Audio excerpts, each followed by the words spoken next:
মাসের 1 তারিখে আপনি রাজা আর 20 তারিখে এসে ফকির। পকেটের অবস্থা কি তখন সাহারা মরুভূমির মতো শুকিয়ে যায়? হ্যালো বন্ধু, আপনি কি সেই মানুষ যার স্যালারি বা হাত খরচের টাকা অ্যাকাউন্টে ঢোকার আগেই বিকাশ বা নগদের মাধ্যমে উধাও হয়ে যায়? মাসের শেষে বন্ধুদের কাছে ধার চাইলে তারা মেসেজ সিন করে চুপচাপ বসে থাকে, কোনো রিপ্লাই দেয় না। আপনিও কি সেই একই দলের একজন? যদি উত্তর হ্যাঁ হয়, তাহলে সাবধান, আজকের ভিডিওটি ভুলেও স্কিপ করবেন না, কারণ আপনাদের শত শত কমেন্ট আর রিকোয়েস্টের পর আজ আমরা তুলে ধরতে যাচ্ছি জাপানিদের সেই গোপন কাইজেন মেথড, যা সাধারণ মানুষকেও ধীরে ধীরে মিলিনিয়ার পথে নিয়ে যেতে পারে।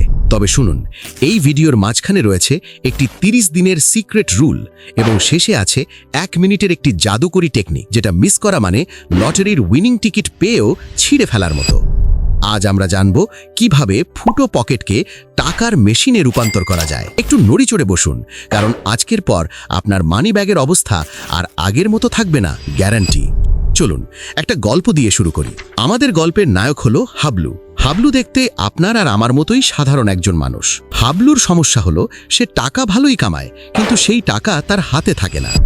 টাকা তার হাতে অনেকটা পিচ্ছিল সাবানের মতো, ধরলেই ফসকে যায়। মাসের শুরুতে হাবলু রেস্টুরেন্টে গিয়ে মেনু কার্ড দেখে ইচ্ছে মতো অর্ডার করে, আর মাসের শেষে টঙের দোকানে বাকিতে চা আর বিস্কুট খেয়ে লাঞ্চ সারে। হাবলু ভাবে, দূর, জীবন তো একটাই, একটু ফুর্তি করলে সমস্যা কি? কিন্তু আসল চাপটা তখনই আসে যখন কোনো এমার্জেন্সি দরকার পড়ে। তখন হাবলুর মনে হয়, ইস, যদি কিছু টাকা জমিয়ে রাখতাম। আপনার অবস্থা কি হাবলুর মতো? কমেন্টে এখনই জানান। মাসের শেষে আপনার পকেটে কত টাকা থাকে? লজ্জা পাবেন না, আমরা সবাই একই নৌকোর যাত্রী। এখন আসি আসল কথায়। জাপানিরা বিশ্বজুড়ে পরিচিত তাদের ডিসিপ্লিন বা শৃঙ্খলার জন্য।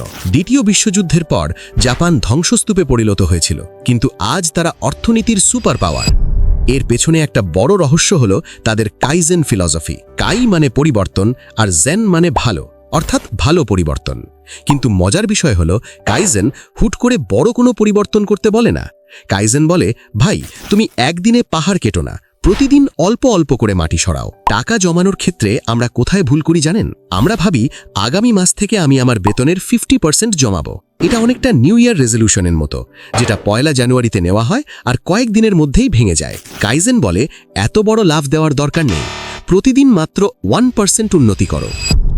হাবলুর জীবনে কাইজেন প্রয়োগ করি। হাবলু ঠিক করল সে বড় লোক হবে, কিন্তু কিভাবে? প্রথম ধাপ, মুকুতেকি বা উদ্দেশ্য ঠিক করা। জাপানি ভাষায় একটা শব্দ আছে মুকুতেকি, যার মানে হলো পারপাস বা উদ্দেশ্য। কাইজেন মেথড বলে, টাকা জমানোর আগে নিজেকে প্রশ্ন করুন, আপনার উদ্দেশ্য কি? আইফোন কেনার জন্য, নাকি নিজের বাড়ি করার জন্য, নাকি বিপদের সময়ের জন্য? উদ্দেশ্য না থাকলে টাকা জমানো অনেকটা ফুটবল মাঠে গোলপোস্ট ছাড়া বল দৌড়ানোর মতো, কোনো লাভ নেই। হাবলু ঠিক করলো সে একটি বাইক কিনবে এবং একটি এমার্জেন্সি ফান্ড তৈরি করবে। Goal set. দ্বিতীয় ধাপ, মুদা বা অপচয় বন্ধ করা।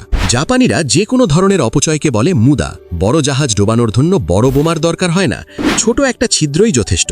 আমাদের পকেটের সেই মুদা বা ছিদ্রগুলো কি? ধরুন আপনি প্রতিদিন অফিস বা ভার্সিটির ব্রেকের সময় 1 কাপ কফি বা কোল্ড ড্রিঙ্কস খান, দাম হয়তো 50 টাকা। মনে হচ্ছে, দূর, 50 টাকায় আর কি হয়? কিন্তু কাইজেন স্টাইলে হিসাব করুন, 50 গুণিত 30 সমান 1500 টাকা, 1500 গুণিত 12 মাস সমান 18,000 টাকা। ভাই, 18,000 টাকায় আপনি একটা ভালো স্মার্টফোন কিনতে পারেন, অথবা কক্সবাজার ট্যুর দিয়ে আসতে পারেন। কাইজেন বলছে না যে আপনি না খেয়ে মরে যান, কাইজেন বলছে আপনার লাইফ থেকে এই মুদা কমান। প্রতিদিন না খেয়ে সপ্তাহে 2 দিন খান। এই ছোট্ট পরিবর্তনটাই আপনার ব্রেনকে সিগন্যাল দেবে যে আপনি কন্ট্রোলে আছেন। তৃতীয় ধাপ, গামান বা ধৈর্য ধারণ করা। জাপানি কালচারে একটা অত্যন্ত শক্তিশালী শব্দ আছে, গামান। এর মানে হলো ধৈর্য ধরা বা নিজেকে নিয়ন্ত্রণে রাখা। আপনি কি শপিং মলে গেলে বা ই-কমার্স সাইটে ডিসকাউন্ট দেখলে নিজেকে ধরে রাখতে পারেন না? 70% ছাড়, না কিনলে লস। এই ফাঁদে পা দিয়ে আমরা এমন অনেক কিছু কিনে ফেলি যেগুলোর আসলে কোনো দরকারই নেই। এখানে আপনাকে গামান প্র্যাকটিস করতে হবে। জাপানিরা এখানে একটা দারুণ টেকনিক ব্যবহার করে, যার নাম 30 দিনের রুল। আপনার কোনো গ্যাজেট বা দামি কিছু কিনতে ইচ্ছে হচ্ছে? ঠিক আছে, কার্টে অ্যাড করুন, কিন্তু বাই নাও বাটনে ক্লিক করবেন না। 30 দিন গামান বা ধৈর্য ধরে থাকুন। বিশ্বাস করুন, 30 দিন পর আপনার ওই জিনিসের প্রতি 90% আগ্রহ কমে যাবে। হাবলু আগে অনলাইনে সেল দেখলেই ঝাঁপিয়ে পড়তো, এখন সে 30 দিন অপেক্ষা করে। দেখা গেল তার আলমারিতে 5টা জিন্স প্যান্ট পড়ে আছে যেগুলো সে ব্যবহারই করেনি, অথচ সে 6 নম্বরটা কিনতে যাচ্ছিল। এই ছোট্ট অভ্যাসটাই তাকে হাজার হাজার টাকা বাঁচিয়ে দিল। চতুর্থ ধাপ, হানসেই বা 1 মিনিটের আত্মসমালোচনা। আমরা আলসেমি করে খরচের হিসেব রাখি না, কিন্তু জাপানিরা দিন শেষে নিজেদের কাজের ভুল ত্রুটি খুঁজে দেখে, যাকে বলা হয় হানসেই। কাইজেন বলে প্রতিদিন মাত্র 1 মিনিট সময় দিন। রাতে ঘুমানোর আগে জাস্ট 1 মিনিট হানসেই করুন বা ডায়েরিতে লিখুন আজ কোথায় কোথায় অপ্রয়োজনীয় খরচ করেছেন।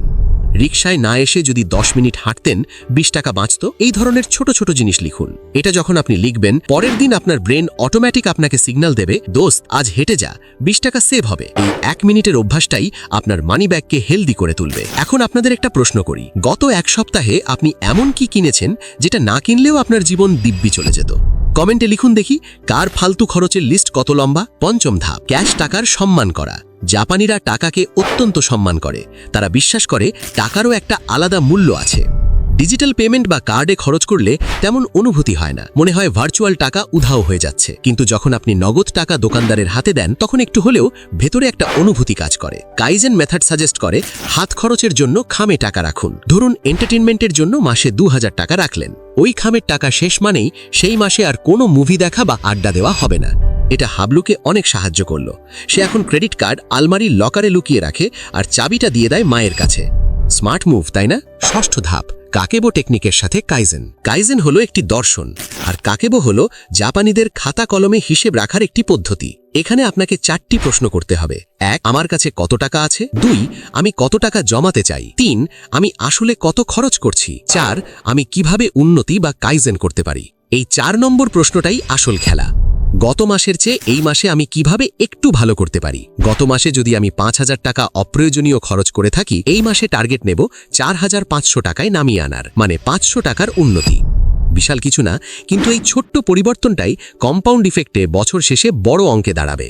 এখন আপনারা বলবেন যে ভাই সব বুঝলাম, কিন্তু আমার তো আয়ই কম, জমাবো কি? এখানেই কাইজেনের আসল ম্যাজিক। কাইজেন বলে আপনার আয়ের অর্ধেক জমাতে হবে না। কাইজেন বলে আপনার যা আয় সেখান থেকে প্রথমে মাত্র 1% সরিয়ে রাখুন। হ্যাঁ, মাত্র 1%।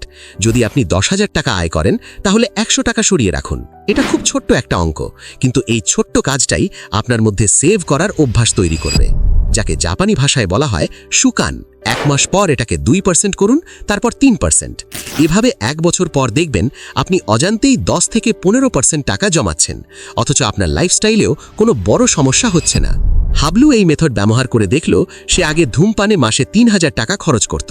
সে হুট করে এটা ছেড়ে দিতে পারেনি, তাই সে কাইজেন প্রয়োগ করল। প্রতিদিন একটি করে সিগারেট কমালো। মাস শেষে দেখল তার 500 টাকা বেঁচে গেছে। সেই 500 টাকা সে মাটির ব্যাংকে জমা দিল। এই মাটির ব্যাংক ধীরে ধীরে ভারী হওয়ার শব্দটাই তাকে আরও বেশি মোটিভেট করল। বন্ধু, মনে রাখবেন, টাকা জমানো কোনো ম্যাথ নয়, এটা পুরোপুরি সাইকোলজি। আপনি যখন নিজের মনের ওপর নিয়ন্ত্রণ আনতে পারবেন, তখন পকেট অটোমেটিক ভারী হতে শুরু করবে। ধনী হওয়া মানে আপনি কত টাকা আয় করলেন সেটা না, বরং কত টাকা ধরে রাখতে পারলেন সেটাই আসল বিষয়। আমরা এখন ভিডিওর একদম শেষ পর্যায়ে চলে এসেছি, কিন্তু যাওয়ার আগে কাইজেন নিয়ে শেষ এবং সবচেয়ে গুরুত্বপূর্ণ কথাটা বলি। কাইজেন মানে ধারাবাহিকতা।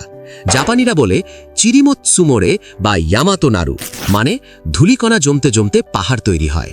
একদিন জিমে গিয়ে 10 ঘন্টা ব্যায়াম করলে বডি বিল্ডার হওয়া যায় না, বরং উল্টো সমস্যা হতে পারে। কিন্তু প্রতিদিন 30 মিনিট ব্যায়াম করলে 1 বছর পর আপনি ফিট হয়ে যাবেন। টাকার ক্ষেত্রেও একই বিষয়। হুট করে কৃপণ হওয়ার দরকার নেই। আজ থেকেই ছোট ছোট স্টেপ নিন।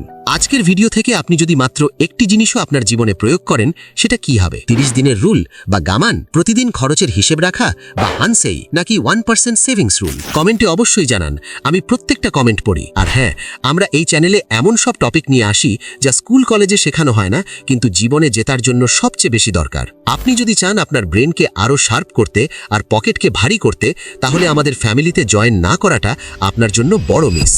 সাবস্ক্রাইব বাটনে ক্লিক করেছেন কিনা সেটা আপনার ব্যাপার, তবে বেল আইকনটা চেক করে রাখবেন যাতে পরবর্তী ভিডিওর নোটিফিকেশন মিস না করেন।